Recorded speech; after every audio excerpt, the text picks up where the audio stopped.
Now, what I'd like to give you is what I think are the 5 major pieces to the life puzzle. 5 major pieces to the life puzzle. If we can study each of the pieces and then put it all together, the chances of it running well are just a lot better. Mr. Shoaff gave me a simple formula when I first met him, and let me give it to you. He said there's usually about a half dozen things makes 80% of the difference. There's about a half dozen wealth things, about a half dozen health things that can give you the 80% solution to the problem. Then Mr. Shoaff said, be a student of those half dozen basic things. Pretty good advice. Success is not doing extraordinary things. Success is doing ordinary things extraordinarily well. So if you just learn to do it well, key things well, learn to speak well. Poor people can talk and rich people can talk. Looks like rich people talk better. Learning to speak is called survival. Learning to speak well is called success. So let me give you what I think are fundamental pieces to life, and we'll take it from there. Here's the first one. Philosophy. Philosophy, in very simple terms, is simply what you know. And what you know greatly affects how your life works out. We might also add, what you don't know greatly affects how your life works out. The idea you miss could be the missing number in trying to put the numbers in the lock. So, what you don't know will hurt you, to correct an old cliche. And to correct another one, ignorance is not bliss. Right? It's important to know. It's important to get the information. Now, we do something very important with what we know. We weigh it. That's another good word. We weigh. Weigh everything before you do it, before you buy it, before you try it. Make sure you weigh it. Everything you get ready to do, you got to decide whether it's a major or a minor, and you don't want to give minor things major time. You don't want to give something insignificant significant amounts of your energy. So we simply use the phrase, weigh before you pay. Sophisticated people learn to weigh everything. And what we all need is a good set of mental scales to weigh everything. What if you got information and your mental scales were off and insignificant things to you were significant? Wouldn't that be a major handicap the rest of your life? When you weighed something, important things weighed unimportant. We would call that a great handicap. So it's very important to weigh everything properly, and that's the reason for sermons and songs and lyrics and lectures and seminars and conversations and professors and teachers. It's one of the reasons why we converse with each other, and we debate and we think about and we ponder and we perceive and we weigh and we try to find out where the values are. Because you don't want to proceed and give big chunks of your life to something that's insignificant. Okay, so we get information, we weigh it, then we come to conclusions about values. Big question in forming your life, where are the values? What is important? What should weigh heavy on my mind and I should give it significant time and significant energy and significant money?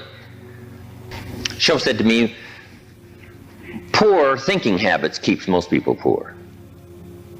Not poor working habits. Most people work hard, but they don't think hard. They don't use their mind to really try to perceive where the values are so that they don't waste any time. It's easy to spend big chunks of your life on insignificant things. It's one of the major pieces of the life puzzle. What you think about, knowledge, how you weigh it, the conclusions you come to, the values you've perceived, thinking. If you really want to help somebody change their life, you have to start changing their mind, change their philosophy, change how they think. Somebody says, well, just motivation, that'll do. And the answer is no, motivation won't do it. If a guy's an idiot and you motivate him, you got a motivated idiot. Right? Say, no, that's not what it takes. Now, it's very easy to make errors in judgment. Errors in judgment. I'm now teaching people, even after they're out of school, university, college, they should read at least 1 or 2 books a week. It's easy when you get out of school, right, and get a job to just sort of let that all slide, not keep up the learning process. But if you don't keep up the learning process, a lot of values become fuzzy if you don't keep trying to perceive what's important, what's not important, and then start spending major effort on minor things. So we have to keep learning. What if a guy spent his book money on donuts? Right? We would call him greatly deprived mentally. In 10 years, the guy's bought 2 tons of donuts and only 2 books, right? Mostly with pictures, right? And he wonders why his life isn't working well. Reason: after he got out of school, he didn't keep up the flow of ideas that can help to refine your business and help to refine your decisions and help you come to better conclusions. You've got to keep up the learning curve, even after you're out of school, to make sure that you're not making errors in judgment. The reason why most people wind up average at age 40 instead of rich is simply an error in judgment about what to do with your money. What would you suggest a 15-year-old start as a plan to do with their money so that by 40 they're rich instead of average? You got to have a good plan, right? If you start making errors early with your money, those errors can make your life mediocre instead of rich. You wind up with pennies instead of fortune. And you wind up with crumbs instead of a feast, simply because early you made errors on what to do with your money. The guy says, well, it's only $10. So what does it matter what I do with it? And the answer is, that's when it really matters, is when you don't have much. The guy says, oh, if I had a fortune, I'd really take good care of it, but I've only got a paycheck, so I don't know where it goes. We call those great errors in judgment. It's so important to make sure you've got a good plan when the amounts are small. But it's easy to make errors. It's easy not to know. It's easy to miscalculate. And if you miscalculate, some things keep adding and adding and adding. I got a good phrase for you. Life is accumulative. Good phrase to know. Life is accumulative. Our errors either accumulate into what we don't get, or our wise decisions accumulate into what we do get. Now, the key is to correct the errors as early as possible. Fortunately, Mr. Shoaff caught me at age 25, started asking me major questions. At age 25, he said, Mr. Rohn, how long have you been working? And I said, I've been working 6 years. I started working when I was 19. He said, well, 6 years. How much money have you saved and invested in the last 6 years? I said, not any. He said, who sold you on that plan? Wow, 6 years is enough time now to check and see if you've got a good financial philosophy. And the time to catch the errors is early. So Mr. Shoaff started asking me those tough questions at age 25. How about your money? How about your resources? How about your investments? And you say, well, I've got plenty of time to worry about that and be concerned about that later. And the answer is probably not. Now's the time to fix it. Wherever you hear the good information, that's the time to start fixing it. So we're teaching kids now a good wealth philosophy. Starting at age 50, 15 will make you wealthy by age 40, 45 at the latest if you're a little slow. Start doing wise things with your resources.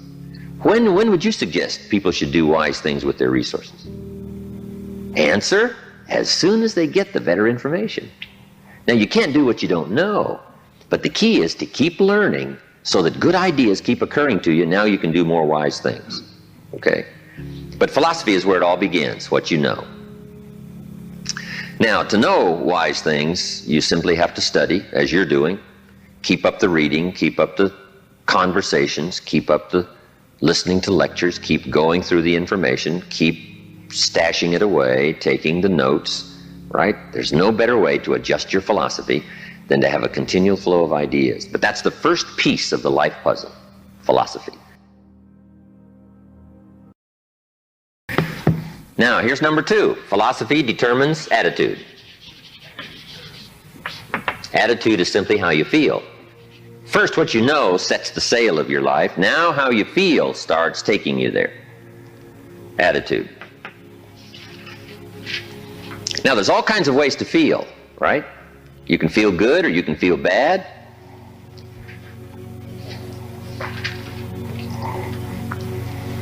Here's one attitude. If this is all they pay, I'm not coming early and I'm not staying late on the job. That's an attitude, right? If this is all they pay, I don't come early and I don't stay late. Now, do you suppose that attitude, if you carried it through the rest of your life, do you suppose that attitude would greatly affect your life as the years unfold? The answer is overwhelmingly Of course. Here's another attitude. No matter what they pay, I always come early and I always stay late to invest in my own future. Isn't that fascinating? Attitude is by choice. You can either choose to come early or you can choose to come late. You can either choose to leave early or you can choose to stay late. Attitude's a matter of choice. Now, to make wise choice, we need educated attitudes. Emotions must go to school to learn where the values are. Okay? Good phrase. Emotions must go to school. When kids are young, right? A 3-year-old, falls on the floor and kicks his feet and screams. We say, well, that's okay when you're 3, but it isn't okay when you're 30. Right? As a little kid, right, you can retaliate and punch somebody out, but when you're 23, we say, no, you got to learn now to take that emotion and send it to school and find out where the values are. It's okay to feel strong, but you've got to learn to restrain yourself in a society if you want life to go well for you. So attitudes now become a matter of educated choice. Educated choice. But how we feel is going to greatly determine how our life works out. Now, it's how you feel about a variety of things. Let me give you that list. Number 1, it's how you feel about the past. Now, when you're young, you haven't got that much past to feel about, but I'm sure you've had some ups and downs. You've had some wins and losses. So part of our attitude is based on how we feel about the past. Some people are still carrying the burdens of the past. They're affected by some difficulties, some losses, whatever. They're carrying it around like a burden. Instead of using the past as a school, they're using it as a threat to their life. So part of it is solving the attitude about the past, how you feel about it. Number 2, it's how you feel about the future. Facing the future, very important, key part of our life. Now, there's 2 ways to face the future. Here they are. 1, anticipation. That's one way to face the future, anticipation. Here's the other way, apprehension. Now, most people face the future with apprehension, primarily because they bought somebody else's view. They don't have their own future well designed. So in the absence of having your own future well designed, you have a tendency to be persuaded to buy somebody else's future. Here's what's going to happen, here's what's going to happen. Boy, it's easy to let your days be clouded by all of that. So some days, somewhere along the line, you've got to start settling for sure how you feel about the future. And how you feel about it greatly determines what you do. If you don't feel good about the future by having goals set, you take what we call uncertain steps. It's difficult to be confident about the day if you don't have your future well designed. So here's one of the keys to do about your future. Set goals, write them down, design the future. Where do you want to go? What do you want to do? What do you want to be? What do you want to see? What do you want to have? What do you want to share? Even if it all changes 12 months from now, the key is to start making a list now. The cities you want to visit, the people you'd like to meet, your health goals, your investment goals, all that stuff. Start writing it, putting it in a journal somewhere. And let it all change as time unfolds. Something that you think is very important right now, 2 years from now, you'll say, that was kind of foolish. How come I thought that was so important, right? Because you'll grow beyond that. But right now it's important to get as clear a picture as you can of the future. Set your dreams, set your goals. Because it's important. How the day goes is greatly determined by your confidence about the future. Now here's another attitude. It's how you feel about each other. It's how you feel about society and the community and the country. It's very important. It's not that difficult to be a cynic. And cynicism greatly influences how your life works out. But it's also important to understand that if you want to do well, it takes all of us to help each of us. Good phrase. It takes all of us to help each of us do well. You can't succeed by yourself. It's hard to find a rich hermit. You can't succeed by yourself. You need a market. You need a society. We need each other's ideas. We need each other's collective ideas. Collective participation in the marketplace, society. Okay? So how we feel about each other, very important. Now here's the big one. It's how you feel about yourself. How you feel about yourself. Self-esteem, understanding your own value. Boy, if new discovery starts to unfold for you, that you've got the brains, you've got the talent, all you need is instruction, all you need is some coaching, all you need is some help, all you need is some advice, some experience. If you're headed down the wrong road, hopefully somebody's already been down that road where the bridge is out. And they come back saying, don't go this way anymore, the bridge is out. So we take somebody else's advice and we say, wow, I'm glad you came along, I'm heading down this road. So learning from other people's experiences, picking up all the ideas so that we can feel good about ourselves. Now, self-esteem primarily comes from engaging in the disciplines that lead to value. Self-esteem comes from engaging in the disciplines that lead to value. We don't lack potential, but to bring value from potential, we need the disciplines. Now, one of the major things that makes us not feel good about ourselves is not engaging in the disciplines.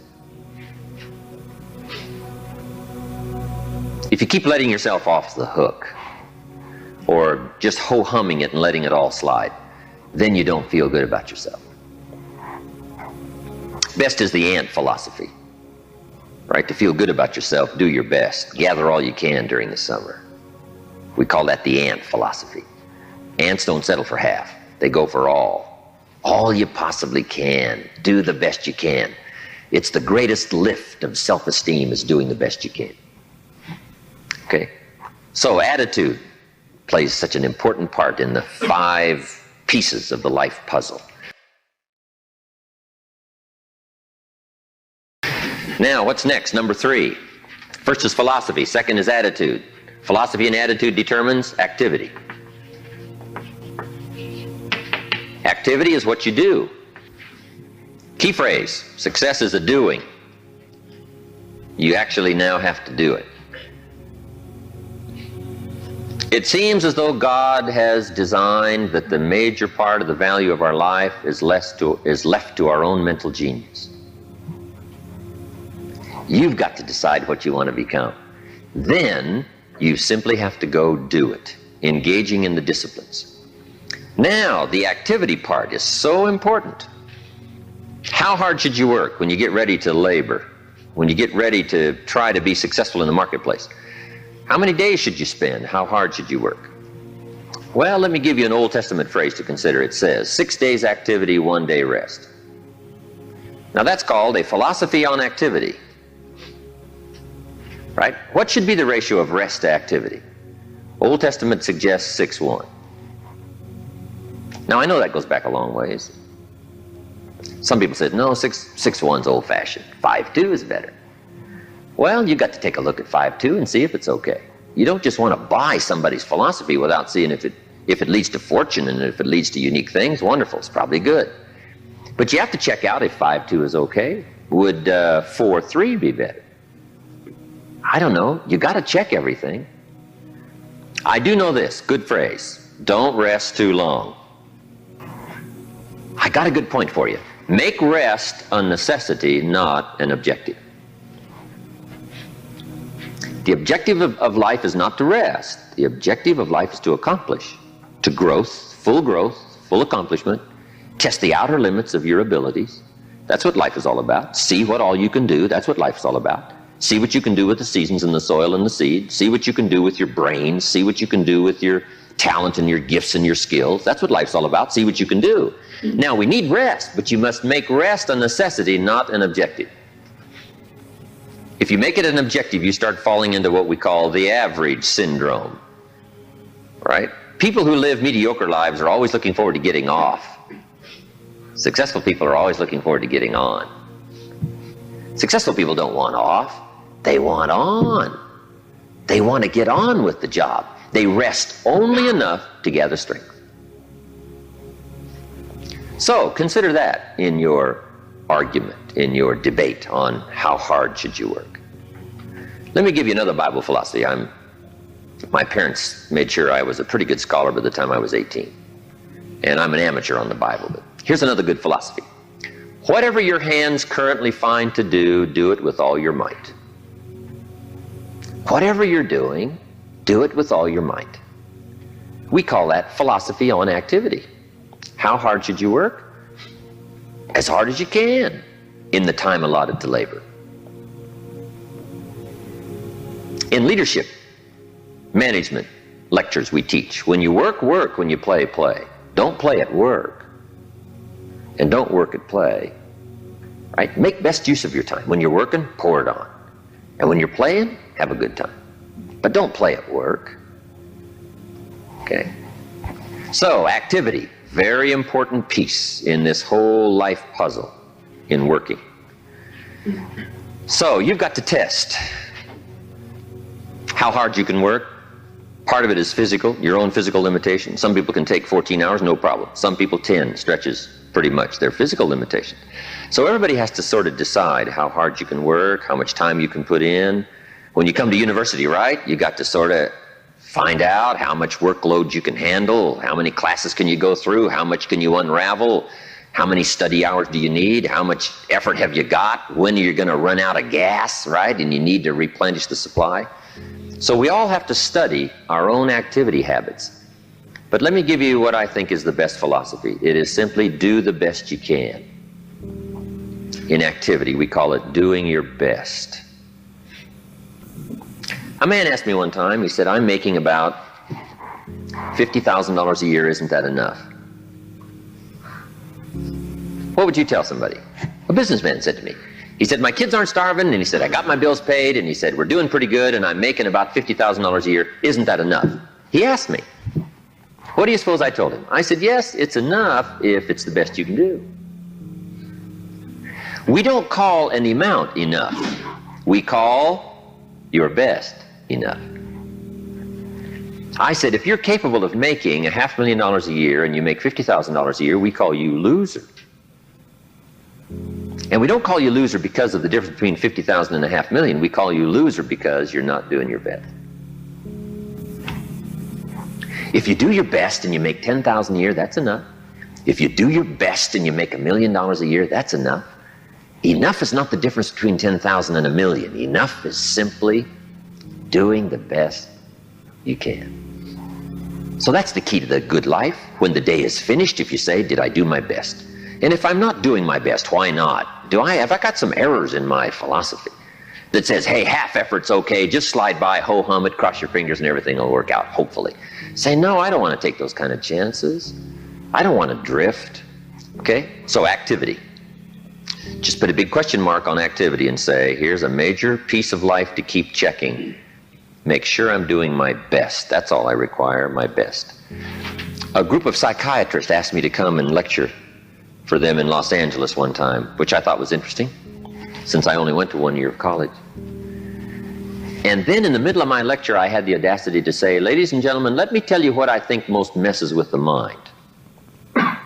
They said, what do you think most messes with the mind? I said, I think what most messes with the mind is simply doing less than you can. It sets up all kinds of psychic problems, doing less than you can. Guess when you really feel good about yourself? When you've done the best you can. You don't even have to win the full prize if you do the best you can. We call that the ultimate winning, doing the best you can. Wow, there's nothing like the soaring self-confidence that comes from putting out what we call full effort. In whatever you do, it's called full effort. Philosophy, activity, attitude leads to number 4, results. And that's what life is all about. Putting the first 3 together. Good philosophy, attitude, high activity to get the ultimate called results. I got a good phrase for you. Results is the name of the game. Now the challenge of life is a very simple phrase. Let me give it to you. I think you'll find it interesting to at least ponder. The challenge of life is to make measurable progress in reasonable time. Measurable progress in reasonable time. First, we don't want to be unreasonable with time. If you and I agree to do something, 5 minutes later I'm asking you, how are you doing? You say, I haven't left the building yet. You can't ask in 5 minutes. 5 minutes is too soon. That's unreasonable. Now, if I don't ask you for 5 years, We call that too late. You can't wait 5 years and you can't go 5 minutes, right? We all have to learn what is reasonable time to expect somebody to make progress, to grow, to change, to develop. So all of us have to learn, especially if you're going to become leaders, entrepreneurs, if you're going to have management responsibilities and work with people, you got to understand what is reasonable time. We don't want to be unreasonable with time. But here's what else we expect: measurable progress in reasonable time. How many years should the child spend in 4th grade? Approximately. About 1. You say, well, if they're nice kids, would you give them 3 or 4? You say, no, you can't spend 4 years in 4th grade. It's unacceptable. We put on the family pressure. We put on peer pressure, right? We put on all kinds of pressure. You can't spend 4 years in 4th grade. Now, wouldn't that be interesting if we applied the same kind of social pressure all of our lives? What would be acceptable to society for wise investments to have been made by age 30, so that you can really properly take care of yourself and your family? Somehow we've missed those standards, right? Shouldn't it be popular to be wealthy by age 40? And shouldn't we look at somebody who by age 45 is not at least financially independent, saying, where have you been? Tibet or Bangladesh you probably have spent. You mean you've been here all this time? Right? Shouldn't we make it a bit unacceptable not to be well off in what we call reasonable time? But what if a guy spent his potential fortune on non-essentials from age 15 to age 45? Shouldn't we call that unacceptable? Shouldn't teenagers ask their parents, how come we're not rich? We live in a rich country. This is America. Aren't those good questions? How about the wisdom of a good plan versus a poor plan? What if a man was a farmer and he ate his seed corn? Instead of planting it, he ate it. Wouldn't we make arrangements to go get his children? And say, the kids aren't safe. The man's insane. He eats his seed corn. He doesn't plant it. Wow. I just offer that as kind of an interesting question. If we make such pressure demands for 4th grade, why shouldn't we make those same pressure demands for the rest of life? Interesting question, right? Good debatable question. Now, part of it is society eases back on us as far as ongoing demand of results. But here's what I'd ask you to do. Make the demands on yourself. I'm asking you not to let yourself off the hook. Society will let you get by with far less than you want to be. When you get out of university, how many books will the community demand that you read every month? Approximately. About none. So if you're going to do the extra reading, guess what? You've got to develop that philosophy and put that pressure on yourself. But what I'm asking you to do is take a good look at results. Now, another reason why we look at results at age 25, results at age 30, on a wide variety of things: health and wealth and culture and sophistication and lifestyle and uniqueness. We keep checking all those results. Here's why. To see if there's any errors in activity. Guess how easy it is to make errors in activity? It's easy. We teach in our leadership series, don't mistake movement for achievement. Boy, sometimes it's easy to be faked out by being busy. The guy's busy 10 hours a day, but he's going in figure eights. The guy's not making progress. He's stalled, but he's busy. And he thinks being busy is going to do it. Say, no, you got to be busy doing the right things. So maybe you need activity fixed. Maybe you need attitude fixed. Who knows? The guy who says, since they don't pay well, I come late and leave early. We say, John, that's going to affect you all your life. And you've probably got the results to show it. Or maybe we need a correction of philosophy. That's why we check results. Now, here's the last piece in the life puzzle.